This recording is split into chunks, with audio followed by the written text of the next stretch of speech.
Praise దొరడండి అందరికీ. నీకు చాలామంది సజెషన్స్ ఇస్తూ ఉంటారు. నేను చెప్పినట్టు చేస్తే నీకు మంచి జరుగుతుంది, నేను చెప్పినట్టు చేస్తే నీకు సక్సెస్ ఉంటుంది అని చెప్తారు. కానీ దేవుడు వాక్యం ఏమని హెచ్చరిస్తుందో తెలుసా? సామెతల గ్రంథము 5వ అధ్యాయం 3వ వచనం. జారశ్రీ పెదవుల నుండి తేనె కారెను, దాని నోటి మాటలు నూనె కంటే నునుపైనవి. హవ్వ కూడా సర్పం మాట విని మోసపోయింది. ఆ పండు హవ్వ కనులకు అందమైనదిగాను వివేకమిచ్చు రమ్యమైనదిగాను అనిపించింది.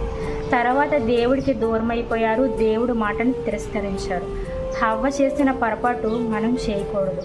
నీకు తెలిసిన వాళ్ళు ఎగ్జాక్ట్లీ 100%గా కరెక్ట్గా చెప్తున్నారు అని నీకే అనిపిస్తుంది. అందుకే దేవుడు వాక్యం చెప్తుంది, పెదవుల నుండి తేనె కారెను అంటే అంత తీయగా మాట్లాడతారు. నూనె కంటే నునుపైనవి అంత పాజిటివ్ వేలో వాళ్ళు చెప్తారు.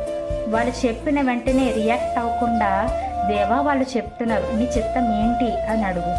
అదే కింద వచనములో 5వ వచనములో, దాని నడతలు మరణముకు దిగుటకు దారి తీయను. నువ్వనుకున్నది దేవుడి దగ్గర నుంచి లేట్ అవ్వచ్చేమో, కానీ దేవుడు నిన్ను కీడులో పడకుండా నిన్ను తప్పిస్తాడు. ఆమె